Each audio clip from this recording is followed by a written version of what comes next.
राम राम। जय श्री जय राम। श्री राम। आप सबका बहुत बहुत स्वागत है, बहुत बहुत अभिनंदन है। और एक ठो प्यारा सा गीत लेके आए हैं आप सबके लिए। भाभी के भतीज की शादी है शुभम की, तो उसके लिए प्यारा सा एक गीत है। तिलक में गाने के लिए, बरीछा तिलक में गाने के लिए एक प्यारा सा गीत है। तो आप सब इसको सुनिए और पूरा प्यार दुलार आशीर्वाद बनाए रखिए। सुनिए इस प्यारे से गीत को।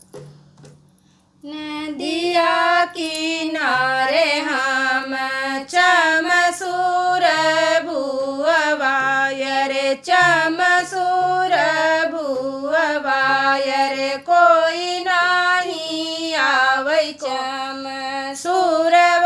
की चाहियायर कोई नाही आवै चमसूरवा की चाहिया दूर आई है डूबिए रामा नदिया अरे ढूरू की परी है चमसूरवा की चाहिया अरे ढूरू की परी है चमसूरवा की चाहिया दूर कती आई है पाचा चरामा धेरिया अरे ढूरू की परी है चमसूरवा की छैया अरे ढूरू की परी है चमसूरवा की छैया दूर कती आई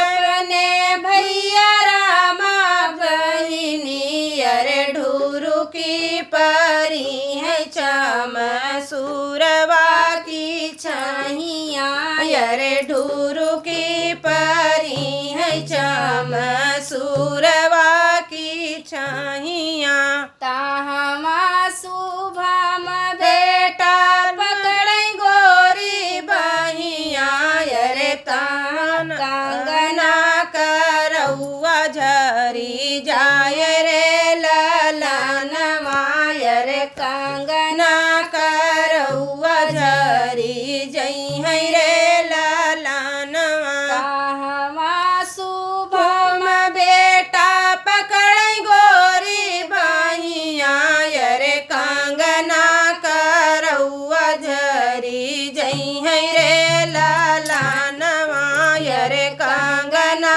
करौआ झरी जई है रे ललनवा छोड़ऊ दूल्हे रामा मोरी गोरी बहिया अरे कंगना करौआ झरी जई है रे ललनवा अरे कंगना करौआ झरी जई है रे ललनवा जऊ हम हुआ बैते वारी रामा नातिया अरे दूसरा गढ़ई बैधन कंगना करौआ अरे दूसरा गढ़ई बैधन कंगना करौआ जऊ हम हो बचा पापा रामा पूतवा अरे दूसरा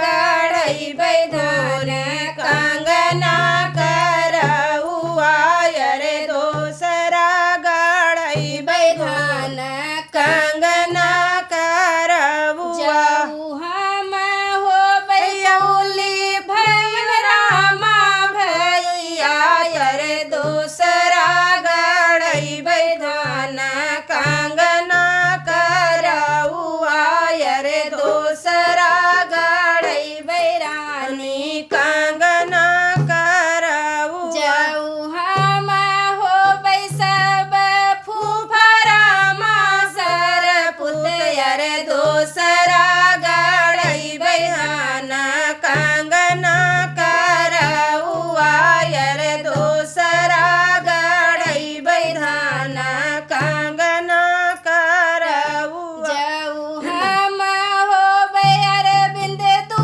बेरामा धेरिया अरे या बनाही अइबै चमसूरवा की चाहिया अरे या बनाही अइबै चमसूरवा की चाहिया। जाऊ हम हो अपने भैया रामा बहिनी अरे या बनाही आई बैचाम सुरवा के छाहिया अरे या बनाही आई बैचाम सुरवा की छाहिया। जय श्री राम। जय श्री राम।